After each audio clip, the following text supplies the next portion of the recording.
Hello, I hope you're doing well and read some good things in the month of February. I want to just have a casual chat about all of the books that I read in the past month. There's 11 in total. There's a whole range from new and recent fiction to a book of nonfiction, a book of poetry, some classic fiction, some more experimental type fiction, and some more popular fiction. So yeah, I'm just going to launch into all of it, but I'd love to know about books that you read in the past month, or if you've read any of these books and what you think about them, if you want to chat about them, or if you're interested in reading any of them now, please let me know about that. So to start off with, I'll discuss a novel which I only just finished reading yesterday, in which I'm still kind of pondering. It's called My Men by Victoria Kielland, who's a Norwegian author, and this is translated by Damion Searls, who also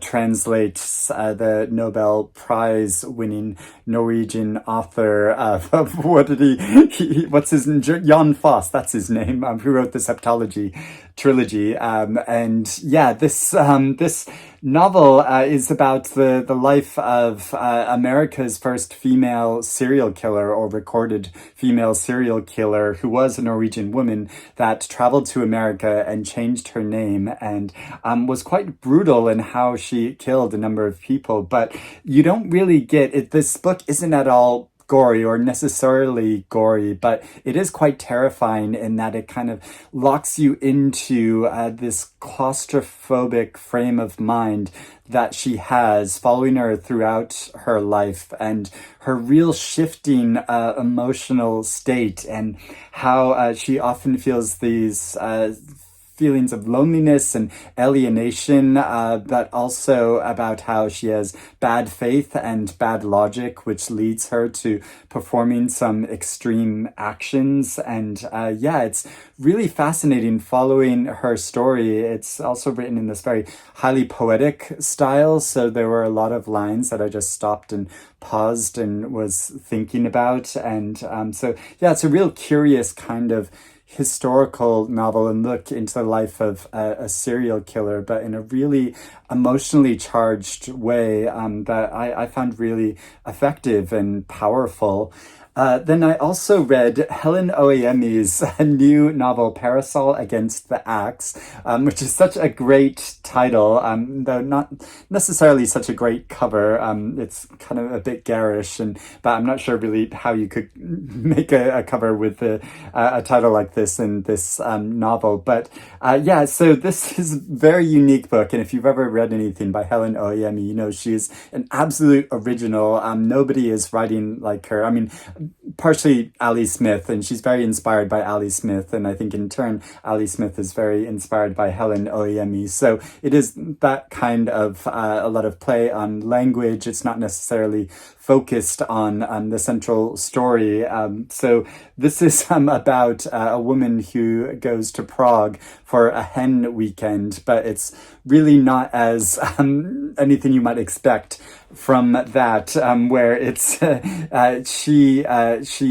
it's about her and a couple of friends who she's been estranged from for a really long time. You gradually learn that they used to be involved in some kind of criminal activity, but also they have disagreements and discussions about art, but it's also just sort of like following them around the city and their interactions with the city. And the novel actually begins with being told from the point of view of Prague itself, as it's exploring this WhatsApp chat, and feels like the city feels like it's being trolled, because it's this WhatsApp discussion is all centered around people complaining about the city of Prague, and which is such a unique way to begin a story from the point of view from the city itself. But it makes me think about, you know, how we have these ideas that this idea about our personality, that it can be this one fixed thing that we can sort of slot into an online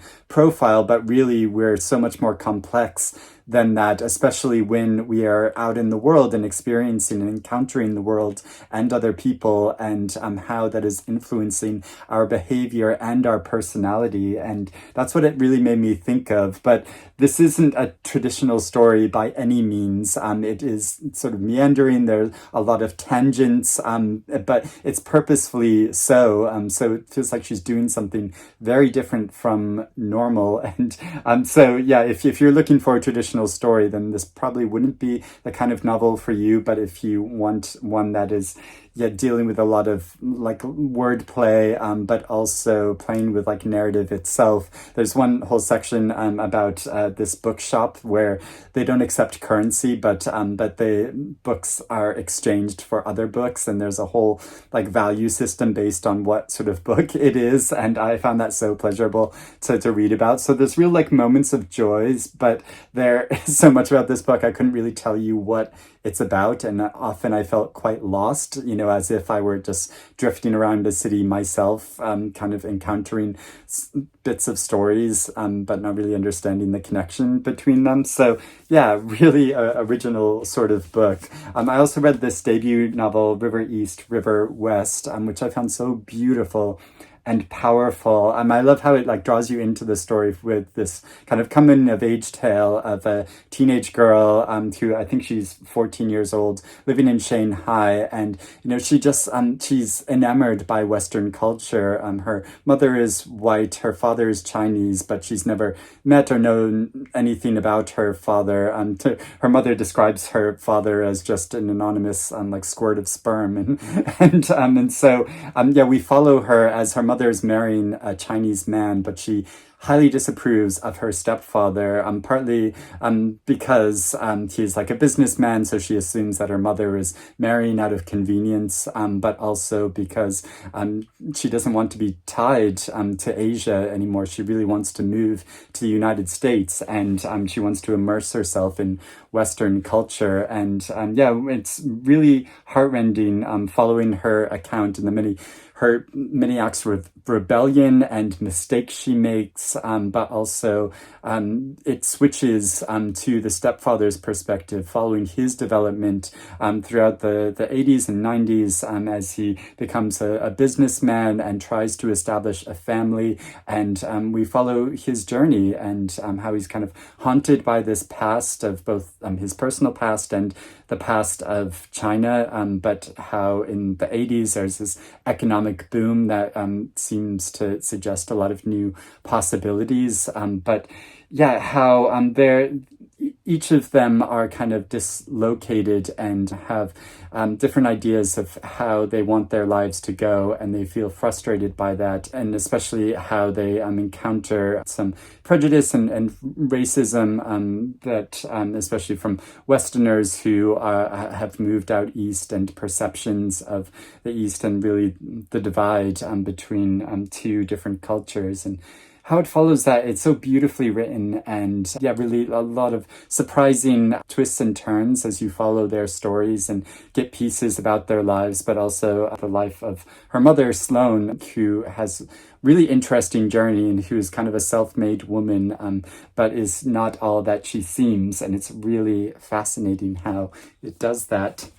I also really enjoyed reading the novel Lublin by Manya Wilkinson. And this is, again, like such a unique book, such a different kind of story from any other one I've read. Manya Wilkinson is an older author who did publish a novel, but I think a really long time ago, like 2 or 3 decades ago. So this is their first novel in a really long time. And it's about 3 Jewish boys in Poland in 1907, and who are going on a journey from their hometown to a city in Poland called Lublin, where they want to sell some brushes. And the 3 different boys have very different personalities, where one is very entrepreneurial. He's kind of the leader of the group. There's one who's very religious, who's constantly saying prayers for everything. And there's one who is very politically minded, but also lustful and very he's very mischievous and playing a lot of pranks and tricks. And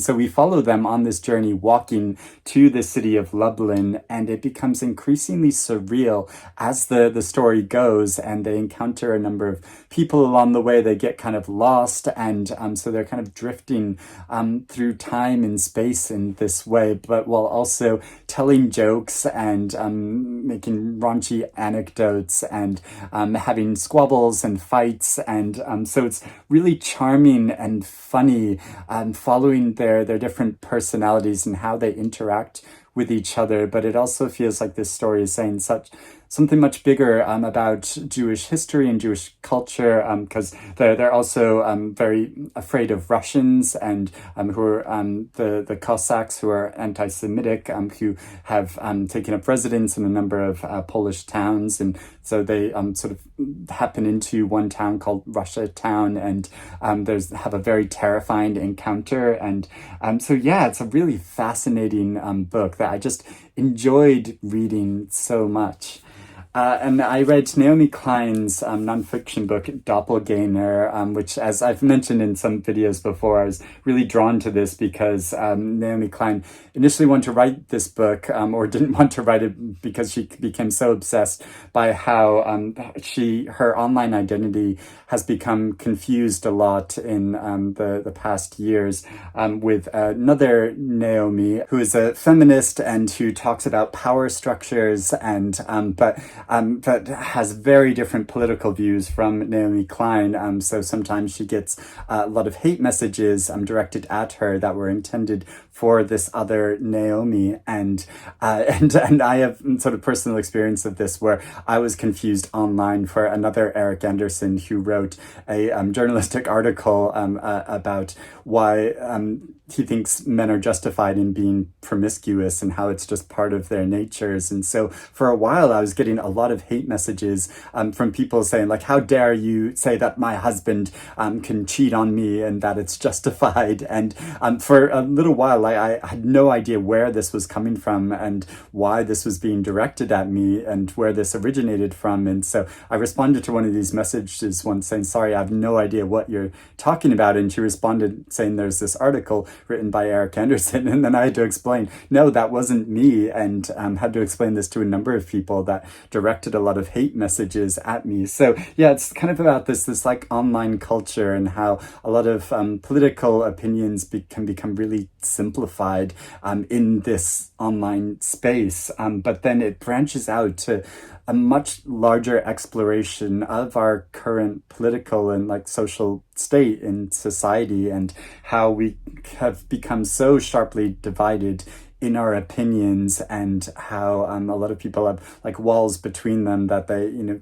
feels like they can't cross, and especially how some people who, like the other Naomi, who began as having very liberal political opinions, has moved over to the far right, and how that has happened for a number of people, and how this is a unique situation that she describes and characterizes from the past several years, to do with online culture, but also to do with the pandemic and being locked inside, and that a lot of people, their entire worlds were just what they were seeing on their phones and on their computer screens, and how this really like skewered opinion and led some people to make these big changes in their political beliefs. And so how she traces that, but also it traces her own interactions with this other Naomi over time, and it kind of ends with a story of how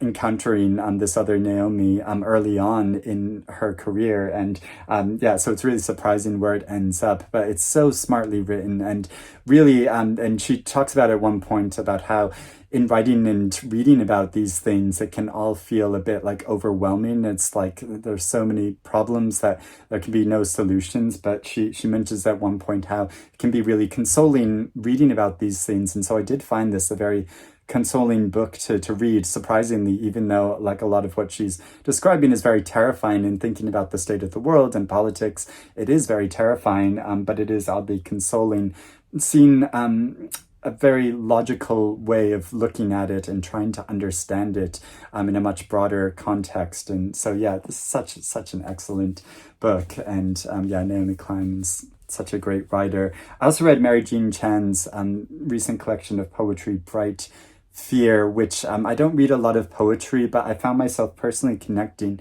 with quite a lot of these poems. And there's a lot of clever ways that she uses structures of poems, and in some of her poetry, she's kind of discussing whether poetry is the right form for her, and she considers this in a very humorous way at some points, but also looking at family and like identity and the sort of burden of family life, but also the joys of family life, and falling in love and trying to live authentically in the world. That's what a lot of this poetry is concerned with. One of my favorite poems is called Hindsight, and I want to read it aloud to show how clever it is and how much I connected with it. So the poem is, all the ingredients necessary for happiness. I grew up well-fed, years away from conflict and its aftermath. When someone in the family knows sacrifice as the only currency, such knowledge seeps. History must suffice. My mother knew hunger. Bread in the absence of a miracle cannot yield more loaves.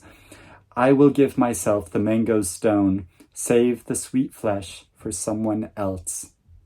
Save the sweet flesh for someone else. I will give myself the mango stone. A miracle cannot yield more loaves. My mother knew hunger. Bread in the absence of history must suffice. Such knowledge seeps sacrifice as the only currency. When someone in the family knows conflict and its aftermath, I grew up well-fed, years away from all the ingredients necessary for happiness.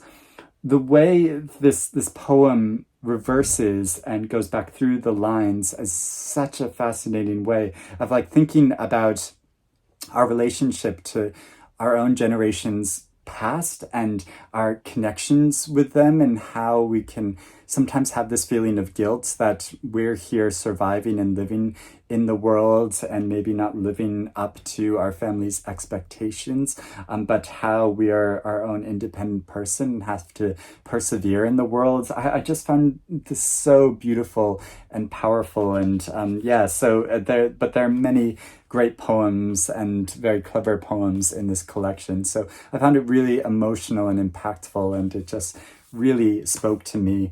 I also read the graphic novel Heartstopper by Alice Oseman, the first book in this series, partly because I'd watched the series previously and I wanted to watch the second series, but partly because it was around Valentine's Day and I was just feeling sentimental and wanted to read a cute love story. But also I wanted to remind myself of the story before going into watching the second season of this. And it's just so beautiful. The way she represents these adolescent boys' lives, and it's so sweet how they fall in love with each other, but also it takes really seriously a lot of the issues and struggles that they're going through, and raises a number of issues. And so I have watched the second series now, and I found it really powerful. I got so involved in it and completely binged on it all because it's so beautiful following their relationships, but also how it looks at the complexity of the struggles that they're going through while adolescents, but also their friendship group, how it branches out into their stories as well, and also following the stories of some of their teachers. But I just love like all the little details of like the leaves and the things like drifting across the page, and how this emphasizes their like emotional state over time, and it's just yeah, really gorgeous and wonderful. And I'm looking forward to there being a third season as well. But I really ought to read the other books as well. I also read the debut novel, Jennie Godfrey's The List of Suspicious Things, which I found really absorbing, following this adolescent girl's story as she's trying to find the identity of the Yorkshire Ripper, and so interrogating, not so subtly, a lot of members of her community, and discovering in the process a lot more mysteries and a lot about the social structures and prejudice that exists within her own community, that's racist and sexist, and yeah, very much locked in this time period of the late 70s in the north of England. And yeah, it's really wonderfully written, how it follows their stories but goes into the different perspectives of some of the community members that she is investigating. And yeah, it was just a joy to read, really cleverly written, and a really surprisingly personal story, since Jennie Godfrey reveals in the beginning that her father knew the Yorkshire Ripper, and once his identity was revealed, and how this is one of her strongest early memories. I also read Tom Lake, which yeah, was just such a joy to read. I found it really comforting, but also quite like emotional, following this woman's journey who has come to a place in her life where she is very satisfied and feels very lucky to be in this space of living on a farm with a husband she loves and 3 daughters who are all in their 20s, and how her daughters come back to live on this farm to help with the harvest, but also because it's during the time of the pandemic, so they're kind of sheltering there, and how she her daughters want her to tell the story of how she had a relationship with an actor who went on to become very famous, and how one of the daughters believes that this actor might be her real father. And so yeah, how we follow her development and how she's narrating this story to her family, but also recalling it all. And so it's kind of this journey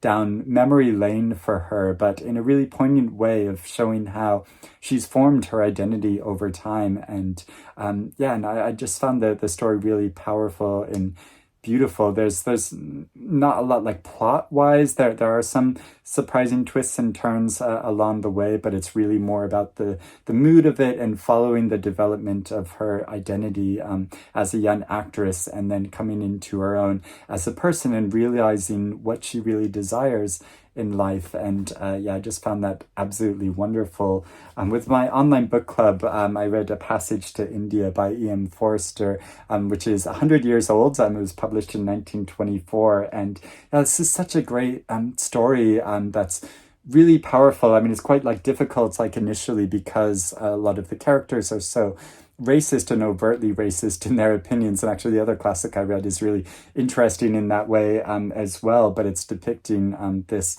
colonial society in India during the final years of the British rule, but how during the time of this still firmly entrenched in this culture of power imbalances, and the British sort of imposing their culture upon the Indians, and the conflicts this creates, following through the lives of a few characters of Dr. Aziz and Adela Quested, who comes to India, who wants to marry an Englishman who's been living there for a long period of time, and her ambivalence about whether she wants to marry him, and believing that Dr. Aziz has attacked her when they go on an excursion to the caverns, and the fallout from that, but how this is really bringing to the surface so many tensions that are underlying in this society, and the impossibility of real connections between people during it. And so yeah, I found it a really great,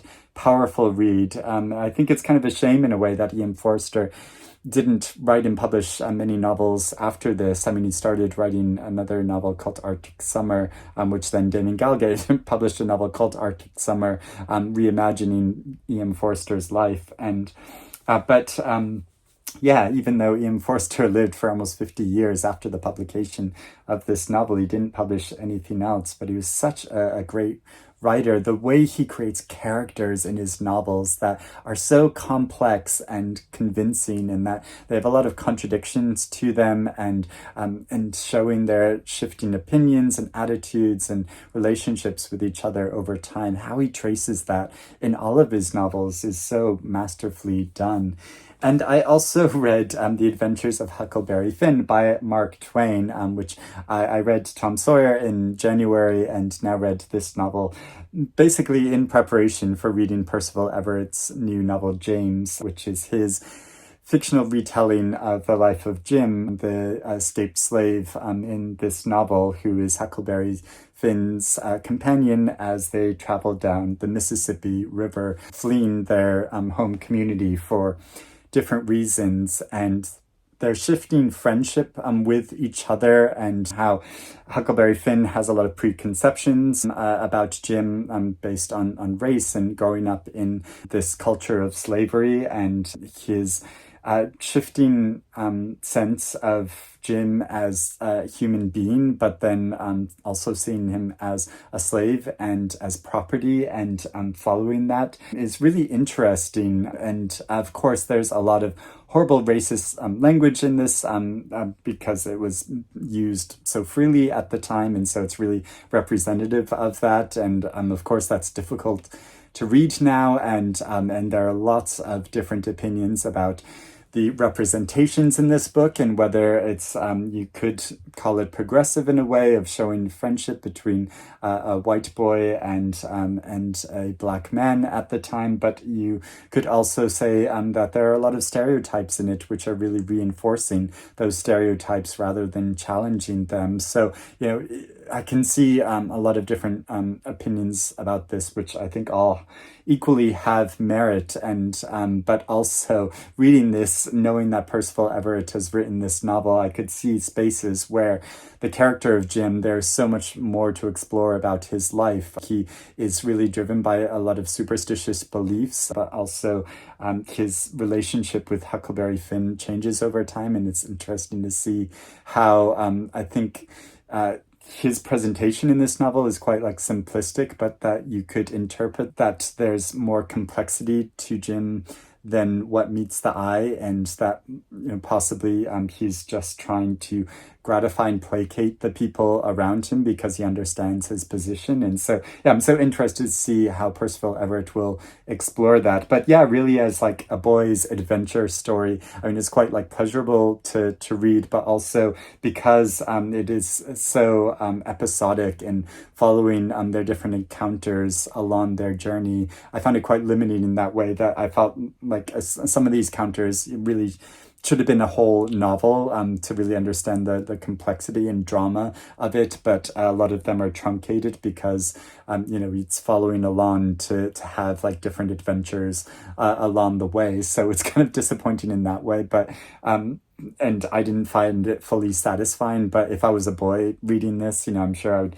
completely love this story. But I was also enjoyed how there's a lot of like Shakespeare in it, in that you know, there's some direct Shakespeare in that they meet a couple of actors along the way who are kind of performing these Shakespeare scenes in towns which aren't very well attended, and so they have to lean more into the violence and the bawdiness to try to get audiences in, but also, and how, you know, they encounter warring families at one point who have kind of star-crossed lovers in these different families that get together, and the horrific results of that.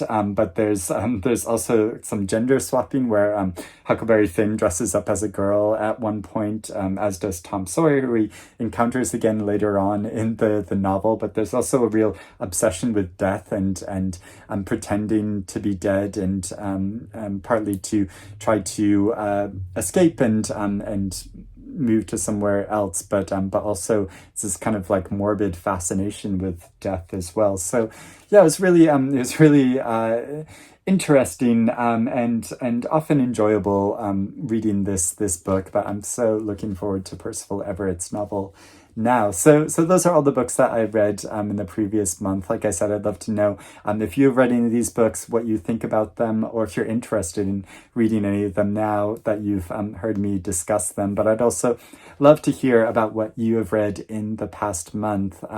Please let me know about that in the comments below, and we can have a chat. But hope you're doing well, and I will speak to you again soon. Bye-bye.